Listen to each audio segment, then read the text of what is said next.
राम राम भाई सारे साथियों ने। साथियों, आज हम रोहतक लोकसभा सीट के ऊपर चर्चा करने जा रहे हैं और रोहतक से कौन बाजी मारेगा और रोहतक की जनता के यहाँ क्या मुद्दे रहे और क्या सोच करके रोहतक की जनता ने यहाँ वोट किया है। तो और दूसरी, रोहतक एक और सीट मानी जा रही है।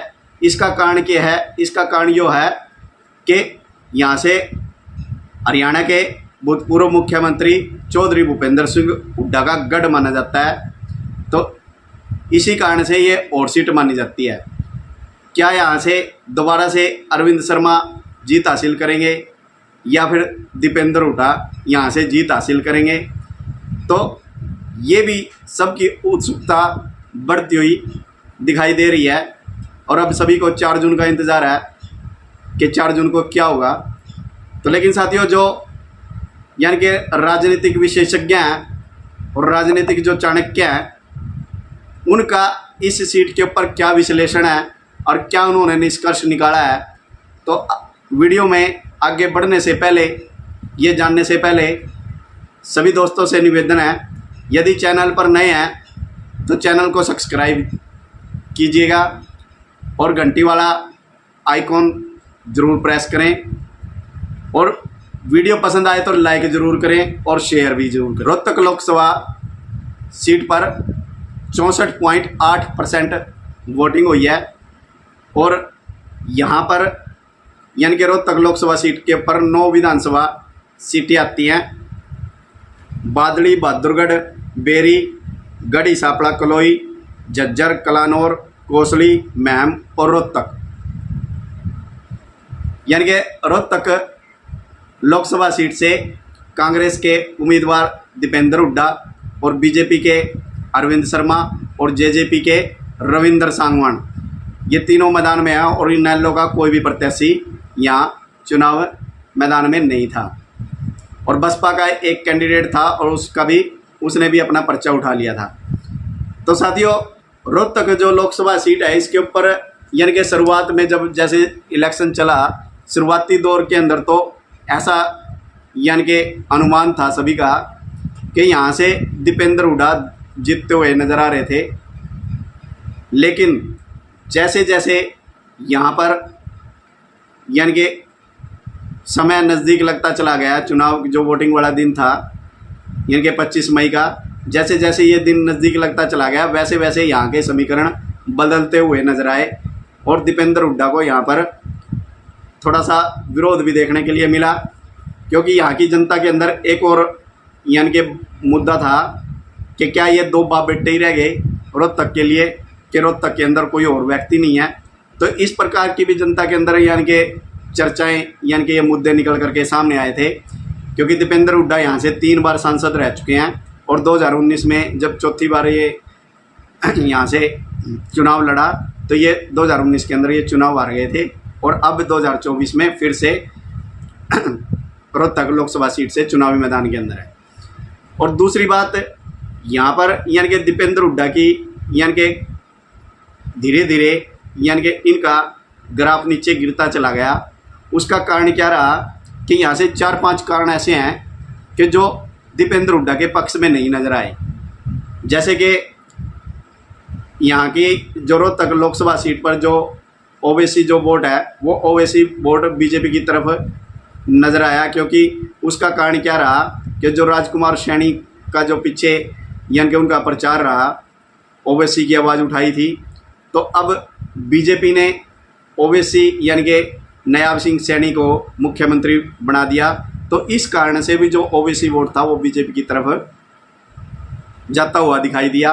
और दूसरा एक चीज़ और, पिछली बार जब 2019 का जो लोकसभा का चुनाव था तो उसमें क्या हुआ था कि उसके अंदर जो कोसली विधानसभा थी, उस कोसली विधानसभा से बीजेपी को 70 से 75 हज़ार वोटों की लीड मिली थी।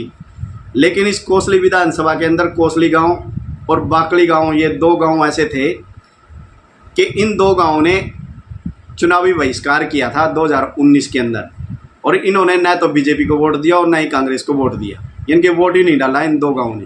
लेकिन इस बार राव इंद्रजीत का जब यहाँ पर प्रोग्राम किया गया और राव इंद्रजीत ने जब इन लोगों से संपर्क किया तो ये दोनों गांव कोसली और बाकड़ी गांव के लोगों ने राव इंद्रजीत सिंह को एक गदा भेंट की थी।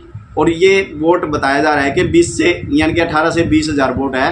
तो ये सारा का सारा वोट बीजेपी को मिलता हुआ नजर आया। तो इस कारण से भी दीपेंद्र हुड्डा थोड़े से डाउन नजर आए। लेकिन इसके बावजूद भी यानी कि दीपेंद्र हुड्डा गढ़ी सांपड़ा से बढ़त बनाते हुए दिखाई दे रहे हैं और बेरी से भी दीपेंद्र हुड्डा मजबूत दिखाई दे रहे हैं और महम से भी दीपेंद्र हुड्डा बढ़त बनाते हुए नजर आ रहे हैं। लेकिन बहादुरगढ़, बादली और झज्जर से अरविंद शर्मा और दीपेंद्र हुड्डा के बीच कांटे की टक्कर है। तो इसमें ये निष्कर्ष नहीं निकाल सकते कि यहाँ से इन विधानसभा क्षेत्रों से अरविंद शर्मा बढ़त निकालेंगे या दीपेंद्र हुड्डा बढ़त निकालेंगे। तो ये तो 4 जून को पता लगेगा कि कितने वोटों से कौन सा यहाँ से लीड प्राप्त करता है। लेकिन यहाँ पर ज़बरदस्त यानी कि दोनों के अंदर ज़बरदस्त फाइट है। तो एक चीज़ और रही जो दीपेंद्र हुड्डा के पक्ष में नहीं रही, दूसरा ये था कि दीपेंद्र हुड्डा को यहाँ से गुटबाजी का भी सामना करना पड़ा। जो शैलजा गुट है वो शैलजा गुट दीपेंद्र हुड्डा के साथ बिल्कुल भी नज़र नहीं आया और उन्होंने अंदर खाते उनका यानी कि उनके खिलाफ काम किया है। और दूसरा दीपेंद्र हुड्डा के लिए एक और मुसीबत का कारण क्या रहा कि यहाँ से जो कृष्णमूर्ति हुड्डा है, कृष्णमूर्ति हुड्डा ने भी बीजेपी को समर्थन किया और बीजेपी का प्रचार किया। और दूसरे सतीश नांदड़ हैं जो एक जाने माने चर्चित चेहरे हैं इस एरिए के, तो उन्होंने भी बीजेपी का समर्थन किया और बीजेपी का प्रचार किया। और दूसरे यहाँ से दीपक हुड्डा ने भी बीजेपी का समर्थन किया और बीजेपी का प्रचार किया। और अमित अहलावत जो इस एरिया के जाने माने चेहरे हैं और चर्चित चेहरे हैं और उनका अच्छा प्रभाव भी है, तो इन्होंने भी बीजेपी को समर्थन किया और बीजेपी का प्रचार किया। और दूसरा धर्मपाल यानी महम से धर्मपाल काड़ा जिन्होंने यानी कि चिड़ी गांव के अंदर बड़ा ज़बरदस्त प्रोग्राम किया बीजेपी का और इन्होंने बीजेपी का समर्थन किया और बीजेपी का प्रचार किया। तो यानी कि ये सारी जो बातें हैं, यदि इन सारी बातों को यदि मिलाते हैं तो इससे दीपेंद्र हुड्डा मुसीबत में नज़र आते हैं। तो ये मुसीबतें पैदा करते हैं दीपेंद्र हुड्डा के लिए। तो ये कारण रहा। और दूसरा एक और क्या कारण रहा है इसके अंदर, जो लोगों के जो जनता के जो मुद्दे थे, जनता का मुद्दा एक रहा कि इसके अंदर एक चीज़ और देखने के लिए मिली कि रोहतक लोकसभा सीट के ऊपर मोदी फैक्टर भी काम करता हुआ नजर आया। जब यानी कि जो राजनीतिक विशेषज्ञ हैं और राजनीतिक जो चाणक्य हैं, जब उन्होंने जनता से बात की तो इसके अंदर एक चीज़ और बात सामने आई कि यहाँ पर लोगों का एक मन था, दीपेंद्र हुड्डा से नाराज़ नहीं थे, लेकिन वो देश का प्रधानमंत्री नरेंद्र मोदी को देखना चाहते हैं, नरेंद्र मोदी को पसंद करते हैं। तो इस कारण से उन्होंने यानी कि वो वोट बीजेपी की तरफ जाता हुआ दिखाई दिया। और दूसरा एक चीज़ और ये कही जा रही थी कि जो यानी कि रोहतक के अंदर जाट वोट ज़्यादा है, तो वो सारा का सारा वोट कांग्रेस की तरफ जाता हुआ दिखाई दे रहा था शुरुआत में। लेकिन धीरे धीरे जैसे जैसे ये चुनाव नज़दीक लगा तो ये जाट वोट में से भी कुछ % वोट बीजेपी की तरफ बढ़ता हुआ नजर आया। और दूसरा कारण क्या रहा कि जो गैर जाट वोट थी वो वोट भी बीजेपी की तरफ जाती हुई दिखाई दी। तो साथियों यानी कि कहने का मतलब ये रहा कि कुल मिलाकर के यहाँ का जो अनुमान है, अनुमान यहाँ का यही रहा कि यहाँ पर भी ज़बरदस्त फाइट है दोनों के अंदर, बीजेपी और कांग्रेस के अंदर। तो यानी कि जो वास्तविक जो मुद्दा था किसान आंदोलन को लेकर के भी यहाँ ज़बरदस्त यानी कि यहाँ पर प्रचार किया गया था, ज़बरदस्त आंदोलन ने रुख लिया था यहाँ पर। लेकिन वो किसान आंदोलन भी धीरे धीरे यहाँ से यानी कि समाप्त होता चला गया, क्योंकि किसान आंदोलन की जो बातें थी वो बातें थोड़ा सा कहीं ना कहीं फीकी पड़ गई। उन्होंने बताया कि ये जो किसान आंदोलन था वो एक कांग्रेस का प्रोपेगेंडा था, रचा हुआ, सारी की सारी साजिश कांग्रेस की थी। तो ये बात यानी कि किसानों को इस बात को समझा, तो इस प्रकार से यानी कि यहाँ का माहौल एकदम से चेंज हो गया। तो और एक चीज़ और दोस्तों, आप ये जान करके हैरान हो जाएंगे और आपको बड़ा अचरज लगेगा कि जो भूपेंद्र सिंह हुड्डा का जो गांव है सांगी, उस गांव में भी यानी कि अरविंद शर्मा और दीपेंद्र हुड्डा के अंदर नेक टू नेक फाइट है। यानी कि कहने का मतलब ये है कि दीपेंद्र हुड्डा का गांव होते हुए भी वहाँ पर बीजेपी जबरदस्त टक्कर दे रही है उस यानी कि भूपेंद्र हुड्डा के गांव के अंदर भी।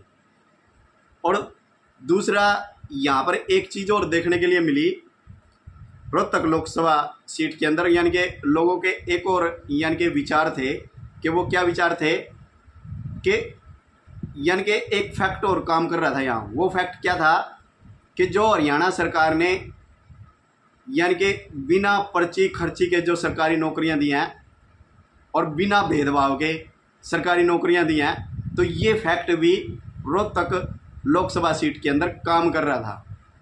तो इसका भी कहीं ना कहीं यानी कि कांग्रेस को नुकसान होता हुआ नज़र आया। तो और ये फैक्ट यानी कि बीजेपी के पक्ष में नज़र आया। यहाँ इस सीट के ऊपर क्या होगा ये 4 जून को पता लगेगा कि कौन जीत करके आएगा, लेकिन फाइट ज़बरदस्त है। तो कहीं ना कहीं यानी कि दीपेंद्र हुड्डा को भी यहाँ पर नुकसान हुआ है। तो अब इसका रिजल्ट क्या रहेगा ये 4 जून को पता लगेगा।